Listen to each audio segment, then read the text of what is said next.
أعوذ بالله من الشيطان الرجيم بسم الله الرحمن الرحيم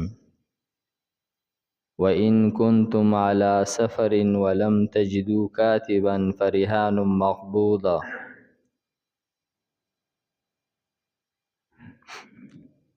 مخکی آیت مبارکه کی د قرض معاملې پورا احکامات او تفصیل اغا ذکر کړلو چې د دې لیکل نیټه متعین کول او په دې باندې گواهان قائمول دا ضروری دي. نو دی آیت مبارکه کې چې کله دا معامله یو سړی په سفر کې کوي او د سفر په دوران کې لیکون کې نشته دی او گواهان نشته دی، نو په صورت کې به دی بیا څه کوي؟ نو فرمایي چې یعنی سفر دی یا سفر نه دی، خو مراد دا دی چې لیکون کې نشته دی او گواهان نشته دی. داسې عام طور په سفر کې نو د سفر تذکره پکې وکړله او دینه دا معلومه شوله چې په سفر کې د سفر په دوران کې تجارتی معاملات کول، قرض ادار کول دا هم جایز دی. نو فرمای وَإِن كُنتُمْ عَلَى سَفَرٍ، او کچری تاسو په سفر کې ولم تجدو کاتبا او نمومی تاسو لیکون کې فرحانن نو گاڼه ده مقبوضتن قبض کړلی شوی، گواهان نشته دی، لیکون کې نشته دی او قرض اغستل دی، نو د اعتماد حاصلول لپاره گاڼه اغستل دام درستی،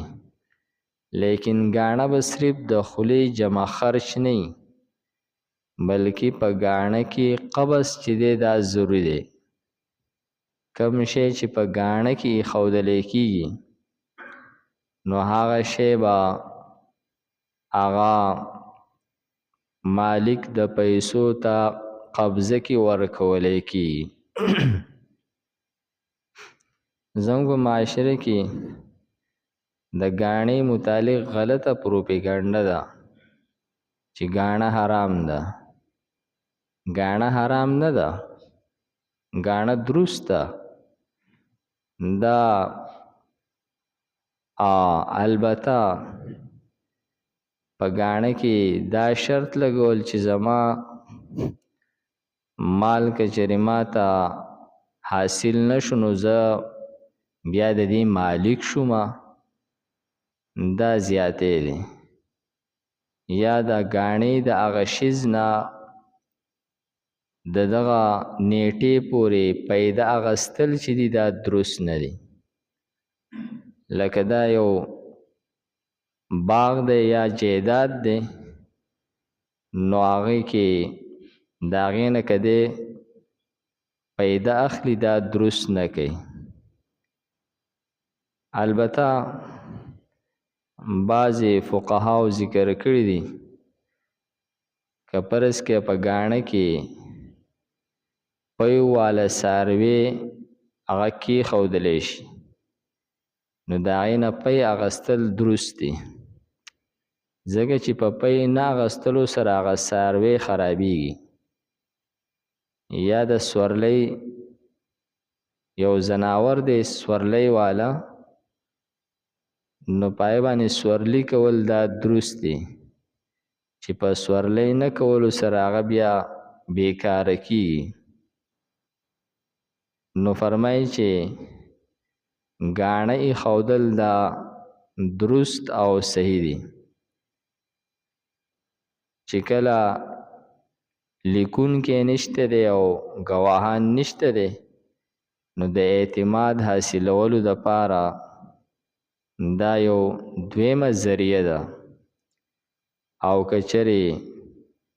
دغه قرضدار بیا دا قرض په نیټه باندې ادا نه کي نو دغه کس چې دی د دغه ګاڼې نه خپل حق اصولولی شي یعنې پای کې چې څومره د حق کیږي هغه تی اصول کی او باقی هغه مالک لور کی قرضداري لور کی که چېرې دا د قرض د قیمت نه د دې قیمت سیوای نو فرمایي چې فإن امینه او که چېرې اعتماد وکړلو بعضکم ځینې ستاسو بعضن په ځینو باندې یعنی یو کس داسې وکړله چې چاله قرض ورکړلو په قرض کې نه لیکل وکړل نه ګواه جوړ کو او نه پای کې ګاڼه واغستله نو دا داسې ده لکه تا د چا سره امانت کې ښودو دا بیا یو امانت دی نو فرمایي فإن آمینا نو که چېرې امانت کې ښودلو اعتماد وکړلو بعضکم ځینې ستاسو بعضن په ځینو باندې قرض یې ورکړل نه یې لیکل وکړل او نه یې ګواه جوړ کو نه یې پکې هغه ګاڼه واغستله فلیؤدي الذي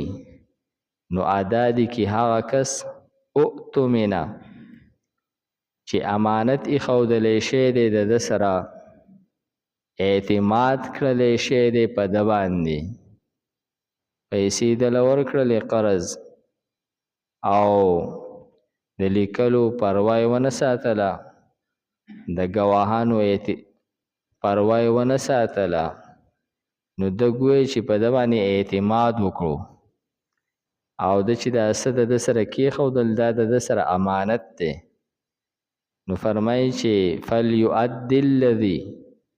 نو ادا دي کې هغه کس اؤتمنه چې اعتماد کړلی شی دی په ده باندې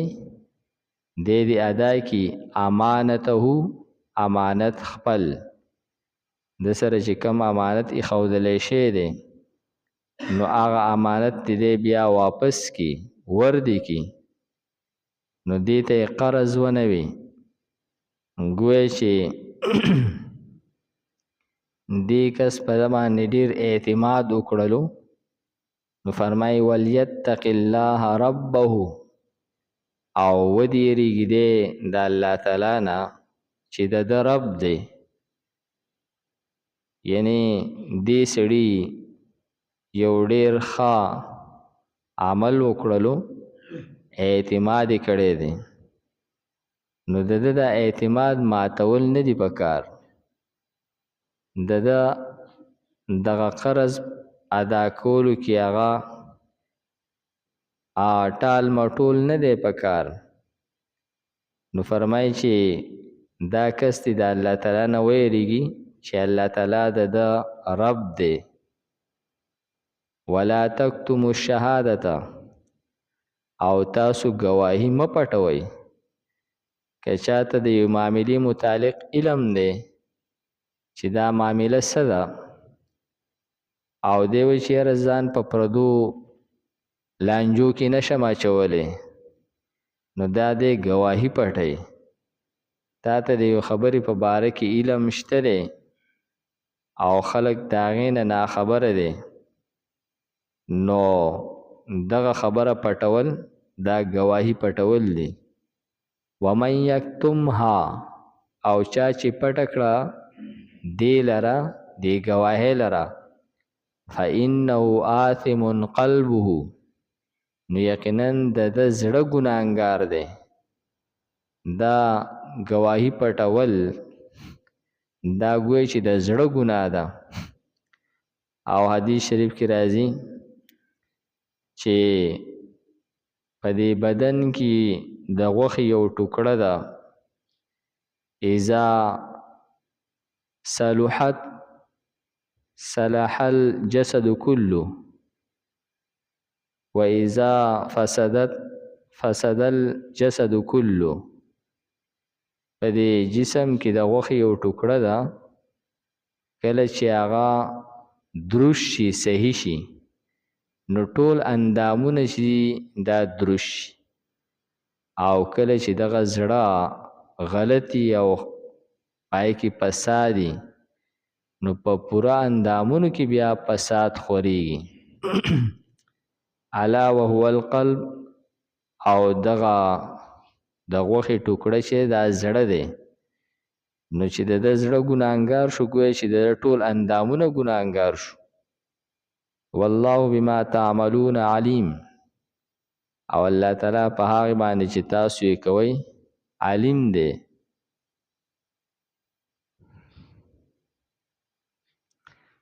وَإِن كُنتُمْ،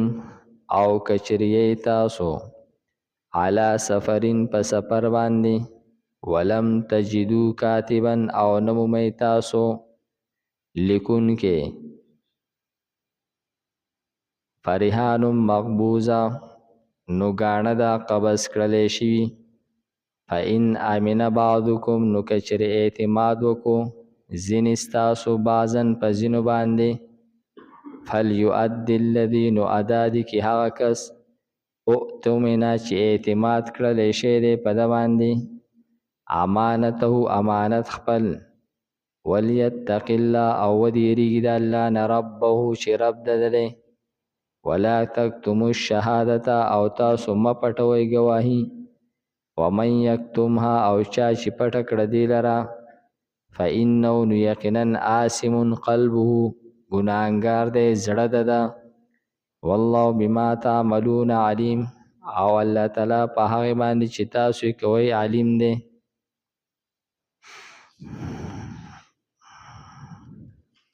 الحمد لله رب العالمين والعاقبة للمتقين، والصلاة والسلام على خير خلقه محمد وآله وأصحابه أجمعين. پروردگار زموږ دا ناسته په خپل دربار کې قبول کړي.